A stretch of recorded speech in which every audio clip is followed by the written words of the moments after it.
जब बंदा एक मर्तबा कहता है या रहमान, अल्लाह 70 मर्तबा कहता है मांग मेरे बंदे क्या चाहता है, मांग क्या चाहता है। हमने तो बेगैरती की इंतहा कर ली, रोटी एक वक्त की ना मिली, हमने अमीरों के जूते उठाना शुरू कर दिए, इज्जत ना मिली चापलूसी करना शुरू कर दी, कोई बात मानने वाला नहीं था, हमने नेताओं की दाद दलालियां शुरू कर दी। अल्लाह तो ऐसा खालिक कुल है, ऐसा मालिक कुल है जो हर रात कहता है मांग मेरे बंदे मांग। एक बार आवाज देने पे 70 मर्तबा कहता है मांग मैं तेरा रब हूं। अगर इज्जत मांगेगा मैं दूंगा, दौलत मांगेगा मैं दूंगा, शोहरत मांगेगा मैं दूंगा। अगर बेटियों के रिश्ते नहीं हो रखे हैं आजा 2 बजे आके मुसल्ला बिछा दे, रिश्तों का इंतजाम मैं करूंगा।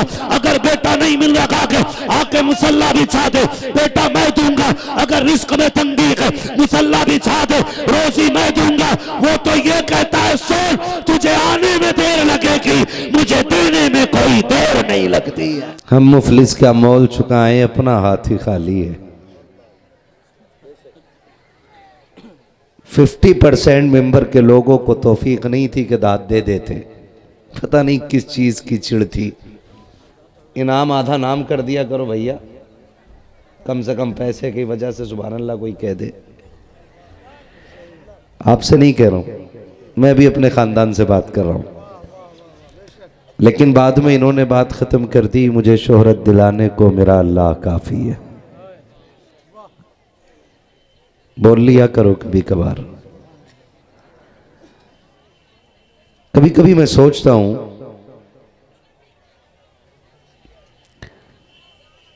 कि किसी की उम्र 80 साल हो गई, किसी की 70, किसी की 60, किसी की 50, किसी की 40, किसी की 30, किसी की 20, किसी की 15। तो हमने 15 से लेकर के 70, 80, 90 साल तक अभी तक अपना रिश्ता अपने रब से इतना मजबूत नहीं किया कि हमारे रब का नाम आए और हम तड़प जाया करें। मैं दाद देता हूं उन जवानों को जिनके लहू में गर्मी आ गई थी रब के जिक्र से, और वो पढ़ भी रहे थे। मैं एक फकीर और दीवाना आदमी हूं, मैं कोई पीएचडी नहीं हूं, प्रोफेसर नहीं हूं, मैं एक फकीराना मिजाज बंदा हूं। एक साहब कहने लगे जलसे वो कराते हैं जिन्हें नमाज भी याद नहीं होती, जलसे वो कराते हैं जिन्हें वुजू का तरीका भी नहीं आता। मैंने कहा फिर? तो जनाब फरमाने लगे कि जलसे वो कराएं जो दीन के बारे में महारत रखते हो या जो नेक हो। मैंने कहा यह आपकी फिक्र है, और हमारी तो फिक्र यह है कि हम जलसों में आते इसलिए हैं कि अल्लाह इस महफिल की बरकत से हमें नेक बना देगा। हम आते इस फिक्र से हैं कि अल्लाह हमें इस जिक्र की बरकत से नेक बना देगा। आज जलसे वाले दिन महफिल में इनके सरों पे पगड़ी सजी है, खुदा करे वो रंग आए कि फिर पूरी जिंदगी के लिए सरफे अमामा बन जाए। और आएगा इंशाअल्लाह वो दिन, तब्दीली आएगी, फर्क पैदा होगा। मगर मैं देख रहा था, मैंने जो एक बात कही थी ना कि ये कैमरे वालों से पूछो कि ये भी मुसलमान हैं कि नहीं। मैंने इसलिए कहा था कि रब तो सबका है ना, न खाली मौलवी का है और न खाली किसान का है। रब रब मेरे सामने बैठे हो तो बोलना पड़ेगा। ये मेरे सामने हजारों हजार जो सर है ना, ये इनाम है रब का। वरना इतनी रात को तो कोई अपने बाप की भी सुनने के लिए नहीं बैठता है। हक है, वाह वाह वाह वाह वाह, क्या कहने हुजूर। हजारों हजार सर मेरे सामने हैं, लेकिन मेरी फिक्र यह है कि अगर 4 बंदे सामने बैठे हों और इस्लाह की गरज से बैठे हों, मैं उन 4 को देख करके 1 घंटा तकरीर कर सकता हूं। खुदा आपको सलामत रखे। हमारे रिश्ते बहुत कमजोर हैं। ये मोहल्ला इतना अच्छा पढ़ रहा था, अल्लाह की हम्द में शामिल था। हमने अपने बच्चों को सिखाया ही कुछ और। हमने अपने बच्चों को सिखाया ही कुछ और। हम बचपन से बच्चों को सिखा रहे हैं, बेटे कार में चलो ना, सीट बेल्ट लगा लिया करो, एक्सीडेंट में महफूज रहते हैं। बाइक पे चलो तो हेलमेट लगा लिया करो। सुबह की रनिंग के लिए जाओ तो जूतों पे रेडियम लगा लिया करो। हमने अपने बच्चों को मादी तरीके सिखाए, लेकिन किसी ने यह नहीं कहा बेटे घर से निकला करो तो अपने रब का नाम ले लिया करो। इसका सबसे बड़ा नुकसान आज देख लीजिए आप कि मिंबर से मुसलसल कोशिश करने के बाद भी आधे बंदे रब का नाम लेने तैयार नहीं थे। मेरी तकरीर तबे यार को बेचैन करती है, सबब क्या है वही कहता हूं जो दिल पर गुजरती है। आज हम किस मकाम पे खड़े हैं ये किसी से पोशीदा नहीं है। पढ़े लिखे लोग अखबार में पढ़ लेते हैं, अनपढ़ लोग मोबाइल पे सुन लेते हैं। अब कोई खबर किसी से पोशीदा नहीं है, लेकिन हमें होश के नाखून लेने की फुर्सत आज भी नहीं है। मैं क्या बात कर सकता हूं। अभी आपने देखा था आले नबी औलादे अली, पीरे तरीकत रहबरे राहे शरीयत सरकार बाबू मियां हुजूर दामज़िल्लहुल आली वो बातें चंद लम्हों में कह गए जो शायद मैं सदियों में ना कह सकूं। किसी ने एक बुजुर्ग से कहा था कि नसीहत फरमा दें ताकि आखिरत बेहतर हो जाए। उन्होंने बड़ी बात कही, उन्होंने कहा कि जिनको जनाजे नसीहत न दे सकें उसके जिंदे क्या नसीहत कर सकते हैं। क्या बात है, अल्लाह अल्लाह हक है। नौजवानों हुए नाम वर्बे निशा कैसे कैसे, जमी खा गई आसमां कैसे कैसे। हमारे रब से रिश्ते ही कमजोर हो गए। पेट में दर्द होना तो कहता हाय अम्मा, पहले मां का नाम आता है। क्या नाम आता पहले? मां का नाम। खाली आप साथ दे दे, पीछे वाले तो ये वो डब्बे हैं जो पीछे जुड़े जुड़े चले ही जाएंगे, है ना। यकीन करें मेरे भाई, इनका एक पैर नहीं है। मुझे क्या नाम है? बाबुल भाई। मुझे इनके बारे में बताया कि 3 महीने से मेहनत कर रहे हैं। पैर में जहां इनके क्लिप लगा हुआ है वहां छाले बन गए, लेकिन हिम्मत नहीं हारे हैं। मैं अल्लाह की इज्जत की कसम खा के कहता हूं, मैं अकेले इस बंदे के लिए पूरी तकरीर करके जा सकता हूं।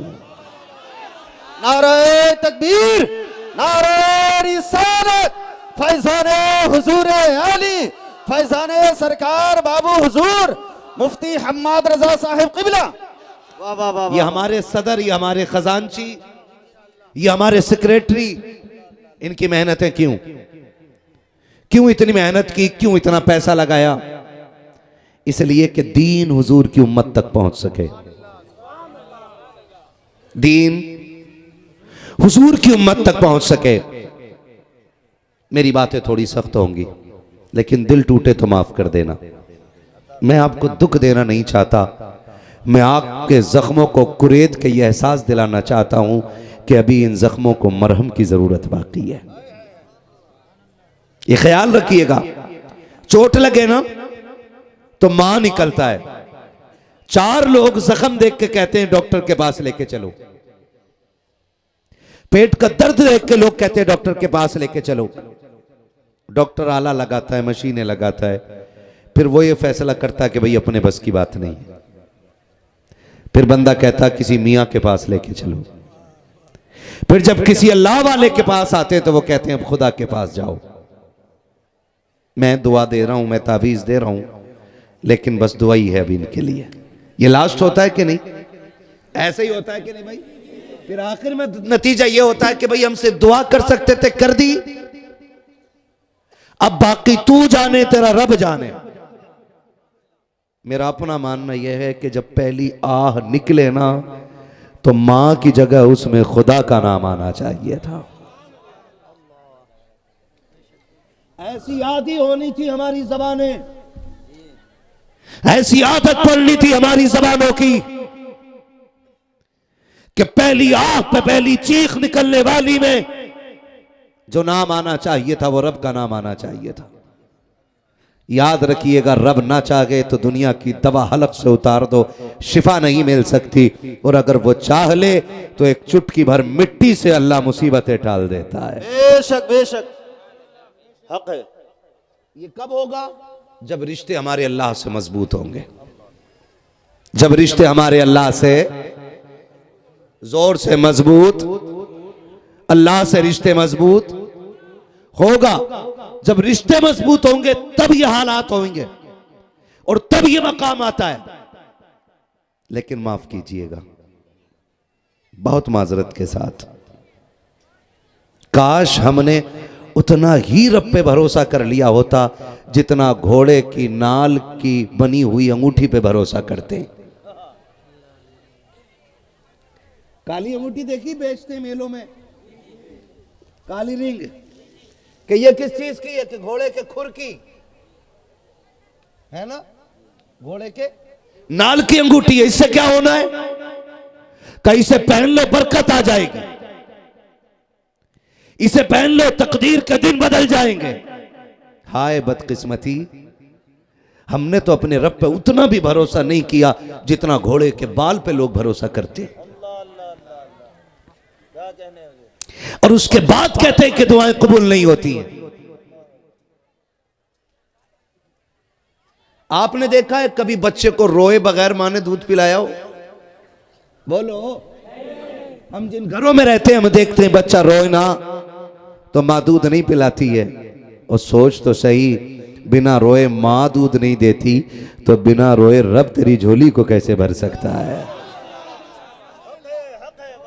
कभी रातों को मुसल्ले बिछाने के आदी बनो, कभी अल्लाह इस दर्द के साथ कहो कि जमीन तेरी सदा के साथ चीख जाए, कभी दे आवाज रब को ऐसे। लेकिन हम तो कह रहे हैं अल्लाह कोठी दे दे, अल्लाह फिर ये हाथ भी सीधे नहीं हुए, ये हाथ भी मस्जिद में सीधे ना हो सके, ये भी यूं यूं अल्लाह तो रोटी दे दे, अल्लाह कुछ, ये हाथ भी भीख मांगने के लिए सीधे ना हो सके। काश तेरा रिश्ता रब से इतना मजबूत होता कि तू रात के सन्नाटे में उठता, तोड़ जाता अल्लाह के घर की तरफ और सजदे में जाके सर रख के कहता, मालिक ये जवानी तेरे लिए है, ये जिंदगानी तेरे लिए है। ए मेरे परवरदिगार, मुझे तेरी बंदगी का शऊर नहीं आता के, तेरी इबादत का सलीका नहीं आता के। ए मेरे परवरदिगार, मैं अपने इस वजूद को लेकर के आ गया हूँ, मैं जानता हूँ मेरी आंखों में सोजो कदास नहीं है, मुझे मेरे लहजों में दर्द नहीं है, मैं जानता हूं मुझे मांगने का ढंग नहीं आता है, मगर तू तो 70 माओं से ज्यादा प्यार करता है। तेरी बारगाह में उठे हुए हाथ खाली नहीं लौटाए जाते हैं। मालिक सुन, मैं तेरे दरबार में आ तो गया हूं, लेकिन सुनिए मैं खाली जाने वाला नहीं हूं, या तो मर के जाऊंगा या झोली भर के जाऊंगा। नारे तकबीर, नारे रिसालत, फैजाने हुजूर आली जनाबे मुफ्ती हम्माद रजा साहिब किबला। कभी ऐसे उठो, कभी रातों को आके यूं मांगा करो। वो 70 माओं से ज्यादा प्यार करता है, 70 माओं से ज्यादा प्यार। एक अल्लाह वाले से किसी ने पूछा जन्नत में जाओगे कि जहन्नम में? उन्होंने बड़े फख्र से कहा जन्नत में। सामने वाले ने कहा हो, दावा बड़ा पक्का है जन्नत में जाने का? कहा क्यों? कहा कि हिसाब मेरा रब लेगा, हिसाब मेरा रब लेगा। तो उसने कहा फिर तो खैरियत नहीं। उसने कहा चुप कर, बता अगर कयामत में अल्लाह मेरी जिम्मेदारी मेरी मां को दे दे कि तेरी मर्जी है बेटे को जन्नत डाल या जहन्नम, तो मेरी मां किधर डालेगी? मां किधर डालेगी? उसने कहा जन्नत में। तो उसने कहा गैरत कर, रब तो वो है जो 70 माओं से ज्यादा प्यार करता है। रब तो वो है जो 70 माओं से ज्यादा प्यार करता है। हमने उस रब के करम को जाना नहीं है। खुदा की कसम खा के कहता हूँ, ये जिम्मेदार उलमा बैठे हैं, ये मेरे सर के ताज बैठे हुए हैं, इन उलमा की जूतियों की खाक को अपने सर का ताज बना के गारंटी से कहता हूँ, जब बंदा एक मर्तबा कहता है या रहमान, अल्लाह 70 मर्तबा कहता है मांग मेरे बंदे क्या चाहता है, मांग क्या चाहता है। हमने तो बेगैरती की इंतहा कर ली, रोटी एक वक्त की ना मिली, हमने अमीरों के जूते उठाना शुरू कर दिए, इज्जत ना मिली, चापलूसी करना शुरू कर दी, कोई बात मानने वाला नहीं था, हमने नेताओं की दलालियां शुरू कर दी। अल्लाह तो ऐसा खालिक कुल है, ऐसा मालिक कुल है, जो हर रात कहता है मांग मेरे बंदे मांग। एक बार आवाज देने पे 70 मर्तबा कहता है मांग मैं तेरा रब हूं। अगर इज्जत मांगेगा मैं दूंगा, दौलत मांगेगा मैं दूंगा, शोहरत मांगेगा मैं दूंगा। अगर बेटियों के रिश्ते नहीं हो रखे हैं, आजा 2 बजे आके मुसल्ला बिछा दे, रिश्तों का इंतजाम मैं करूंगा। अगर बेटा नहीं मिल रहा है, आके मुसल्ला बिछा दे, बेटा मैं दूंगा। अगर रिस्क में तंगी है, मुसल्ला बिछा दे, रोजी मैं दूंगा। वो तो ये कहता है सुन, तुझे आने में देर लगेगी, मुझे देने में कोई देर नहीं लगती है। नारे तकबीर, नारे रिसालत, तालीमात आला हजरत, मसलके आला हजरत जनाब मुफ्ती हम्माद रजा साहब किबला, नूरी कॉन्फ्रेंस, सरजमीन उत्तर ढेपा। नाराज तो नहीं है ना? चलो थोड़ा सा आगे। खुदा आपको सलामत रखे, रिश्ते रब से मजबूत करो। और ये जो फासले हुए हैं ना, ये जो फासले हुए हैं, इन फासलों की वजह वहाबी नहीं है, इन फासलों की वजह संगी लोग नहीं है, इस फासले की वजह आरएसएस नहीं है, इस फासले की वजह बजरंग दल नहीं है, इस फासले की वजह हम ही हैं। बहुत गौर से सुनिएगा, शायद मैं आपको वो ना बताऊं जो उम्मीद आप लेके बैठे हो। मैं जन्नत बांटने वाला बंदा नहीं, मैं तो खुद जन्नत का मोहताज हूं। बस ये दुआ है, अल्लाह कयामत में हुजूर के नालैन का सदका अता फरमा देना। तवज्जो है ना सारे लोगों की? फासलों की वजह हमें कैसे कैसे फरमाया गया, जब बंदा लुक़्मे हराम के खाता है ना, तो फिर उसकी आंखों पे गफलत के पर्दे पड़ने लग जाते हैं। कैसे पर्दे? हराम खाने से गफलत के पर्दे पड़ जाते हैं। और ये हराम तक पहुंचा क्यों? ईमान की कमजोरी की बुनियाद पे। ये कुरान ने ऐलान किया है। तुम ये ना समझना कि तुम कलमा पढ़ोगे और आजमाए ना जाओगे। यूं समझिएगा कि पूरी जिंदगी में हर मुसलमान यूसुफ है, उसे कुएं में भी जाना है। पूरी जिंदगी में एक बार जरूर उसकी जिंदगी में एक ऐसा कुआं आएगा जिसमें वो घिरेगा और सिर्फ खुदा के सिवा उसे उस वक्त कोई याद नहीं आएगा। ये हर इंसान की जिंदगी में होना है। हम कहते हैं जी हम मुसलमान हैं, हम ही क्यों आजमाए जा रहे हैं? तुम ही आजमाए जाओगे क्योंकि तुम मुसलमान हो। ये ख्याल रखिएगा, तुम आजमाए इसलिए जाओगे क्योंकि तुम मुसलमान हो। और जब भी तुम कुएं में गिरो तो फिर अपने आप को यूसुफ तसव्वुर करना, फिर मदद खुदा भेज के दिखा देगा। लोग वो गुमराह होते हैं जो कुएं से गिरने के बाद फिर संभलते नहीं।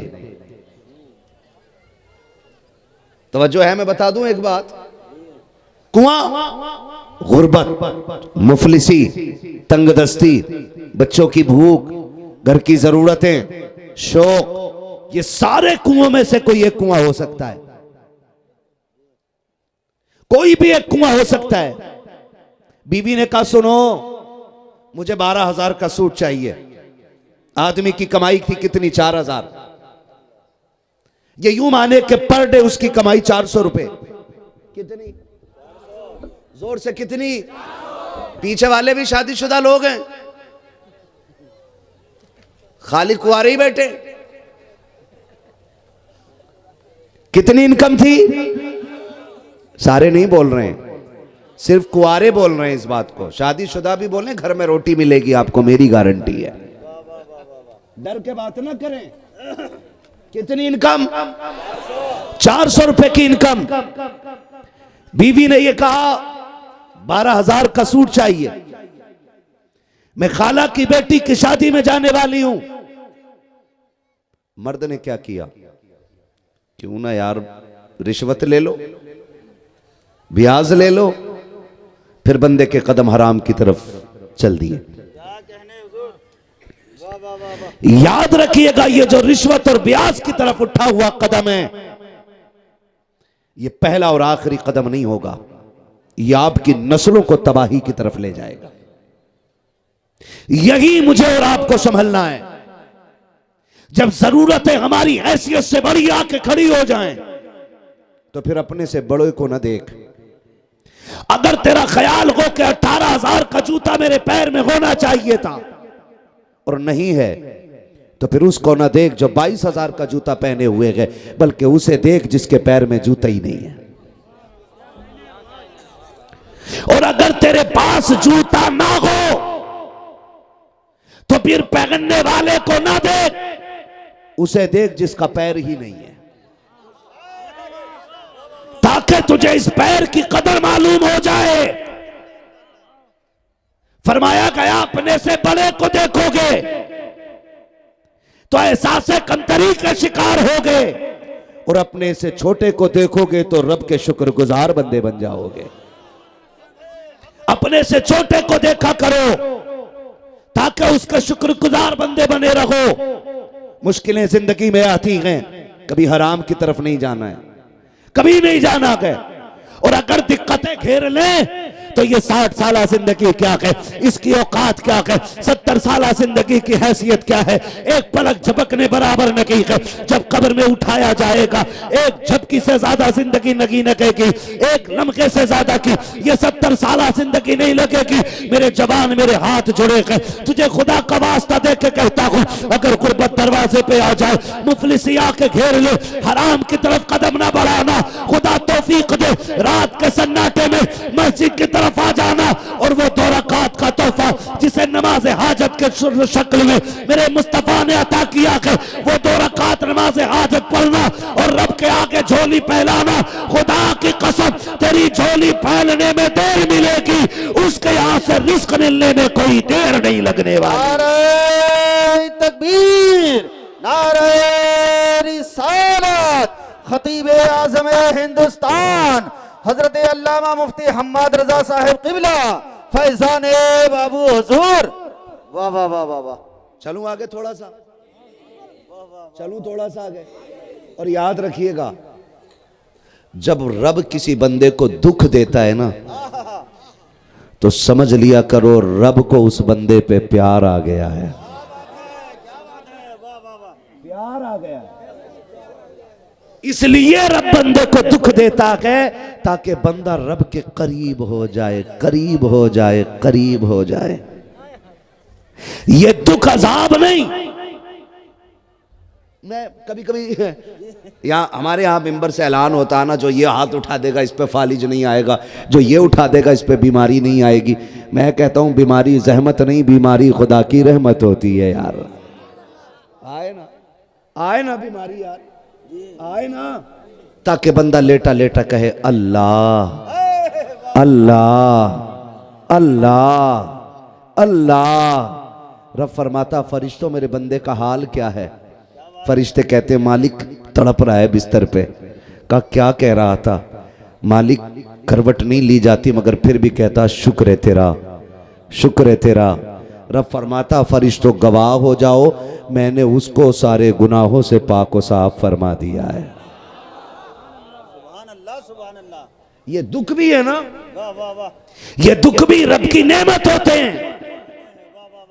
और रब जिसे प्यार करता है उसे भी मार करता है, हर किसी को नहीं करता है, हर किसी को नहीं करता है। और याद रखिएगा, आप जब तौबा करेंगे, आप जब तौबा करेंगे तो दुख और ज्यादा आएंगे।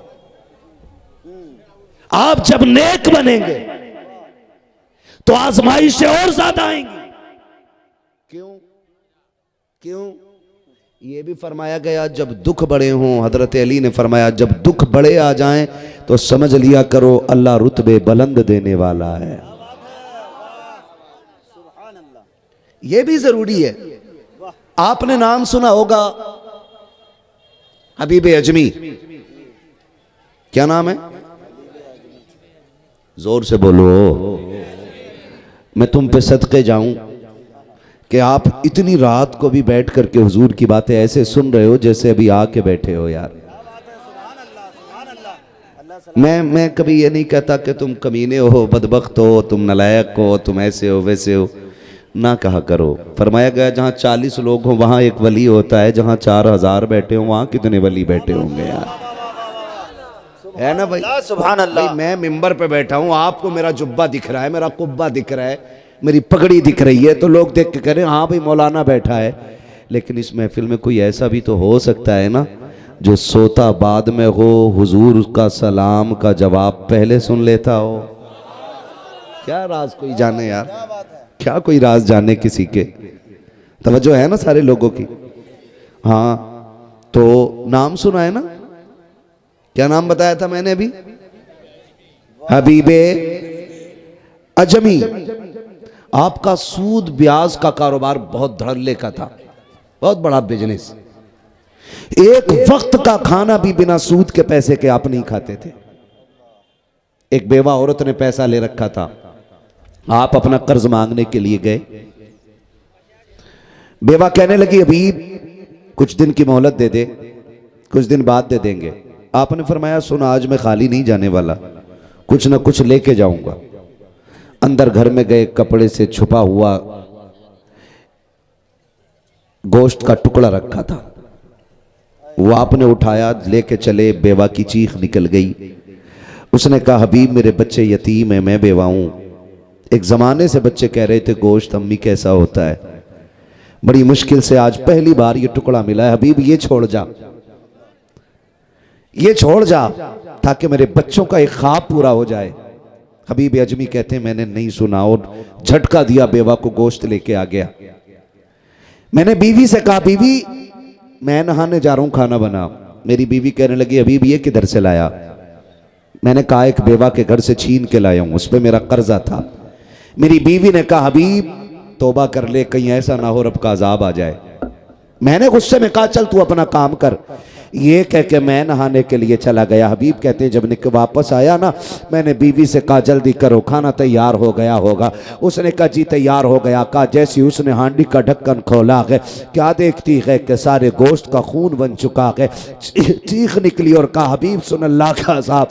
दरवाजे तक आ गया है। हबीब वक्त आ गया कि तौबा कर ले। कहते उसने इतना कहा मैं दौड़ गया तौबा के लिए, अल्लाह वाले की तलाश में निकल गया। कहा जब गुजर के जा रहा था बच्चों ने मुझे निकलते हुए देखा, देख के कहते लोगों बच्चों एक साइड से हो जाओ, इतना बड़ा पापी आ रहा है, अगर इसके कदमों से लगी हुई धूल ऊपर गिर जाएगी हम भी जहन्नमी हो जाएंगे।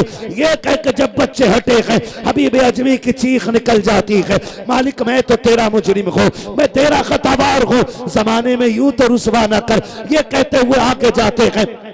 फिर जब तौबा करके आ रहे हैं वही बच्चे फिर खेलते हुए मिलते हैं। उनमें से एक बच्चे ने कहा था हट जाओ हबीब आ रहे हैं। कहा ये वही हबीब है जो अभी गुजर के गया है। कहा हाँ हाँ मैं ये कह रहा हूँ पहले अगर इसके कदमों की धूल हम पे पड़ जाती तो हम गुनाहगार हो जाते, अब अगर इस हमारे कदमों की धूल इस पे पड़ जाएगी तब हम गुनाहगार हो जाएंगे।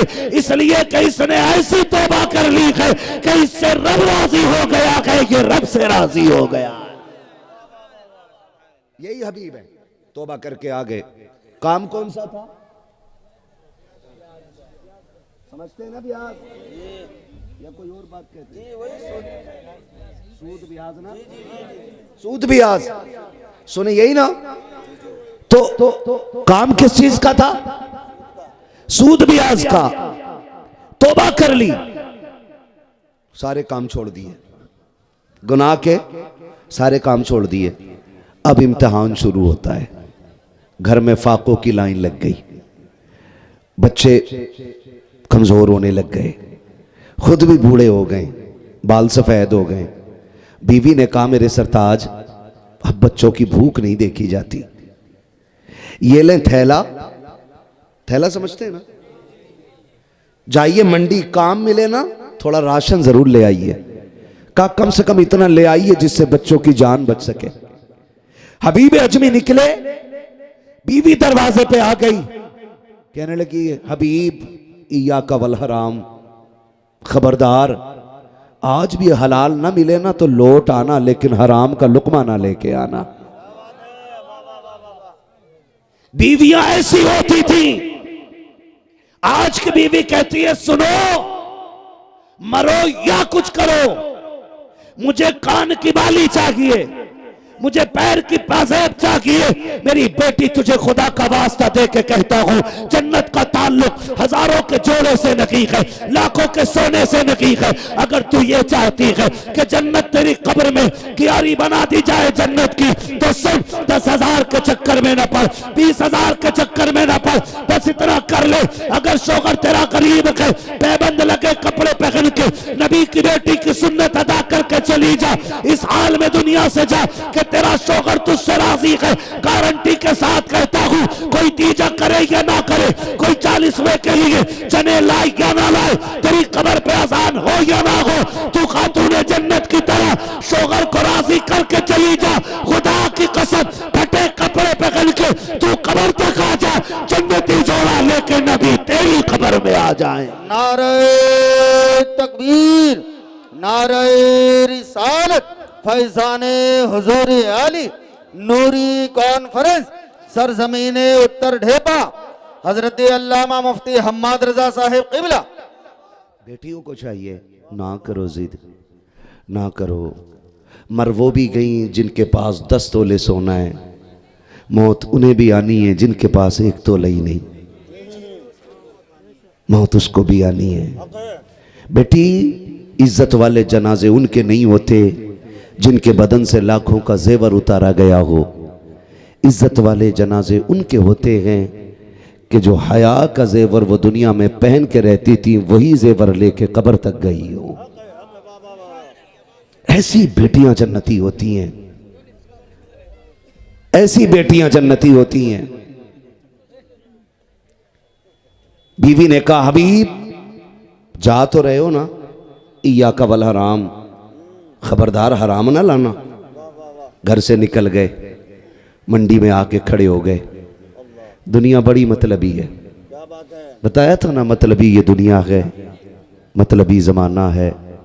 खाली हाथ आए थे, खाली हाथ जाना है। मंडी में आके खड़े हो गए। मंडी में आके खड़े हुए ना, जहां मजदूर बिके जाते हैं, खरीदे जाते हैं, लाए जाते हैं, खड़े हो गए। जो भी आता है ना जवान बंदे को पकड़ के ले जाता है, जो भी आता है ताकतवर को ले जाता है। अब देखा हबीब अजमी ने मुझे कोई लेके नहीं जा रहा है, आप आगे बढ़े, कहने लगे 10 रुपए कम दे देना, मुझे ले चल, 10 रुपए कम दे देना। याद रखो, बाप दुनिया से लड़ जाता है लेकिन औलाद की भूख से नहीं लड़ पाता है। एक एक बेटे से मेरी गुजारिश है, कभी अपने बाप से ये मत कहना तूने मेरे लिए किया क्या है, तू क्या जाने तेरा बाप कितनी बार चौकों में तेरे लिए बिका है। अल्लाह, तुझे क्या खबर है कितने लोगों की गालियां सिर्फ इसलिए बाप ने खाई है ताकि वो तेरी फीस भर सके। तुझे क्या मालूम है उसको कितनी गालियां सिर्फ इसलिए मिल गई कि आज तूने कहा था अब्बा जल्दी आना, मुझे मेले जाना है। वो वक्त से पहले काम छोड़ के आया, उसकी फैक्ट्री वालों ने गालियां दी, उसके मालिक ने जलील किया, लेकिन घर आया तो हंसता हुआ आया था। क्योंकि वो तुझे मुस्कुराता हुआ देखना चाहता था। आज तू कहता तुमने मेरे लिए क्या किया, तुमने मेरे लिए क्या किया है। जबान को लगाम दे और इसे हल्के में मत ले। रब ने इसे वो इज्जतें दी हैं, ऐलान कर दिया। सुन, आका फरमाते हैं अगर तुम्हें यह पता लगाना हो कि तेरा रब तुझसे राजी है नाराज, फरमाया फिर मुड़ के बाप का चेहरा देख। अगर तेरा बाप तुझसे राजी है तो तेरा खुदाए पाक भी तुझसे राजी है। रब की रजा का मैयार बाप की रजा में रखा गया है। तू कह देता तूने किया क्या है।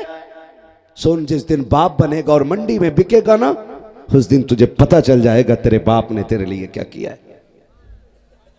हाँ, जब अपने बेटों को उछाले करो ना तो सोचा करो तू इतना प्यार अपने बेटे से नहीं करता जितना तेरा बाप तुझसे प्यार करता है।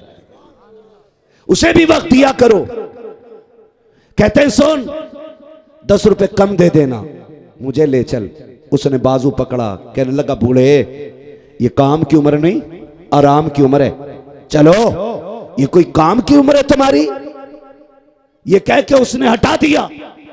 सारे लोग चले गए। अब कोई हबीब अजमी को लेने के तैयार नहीं है।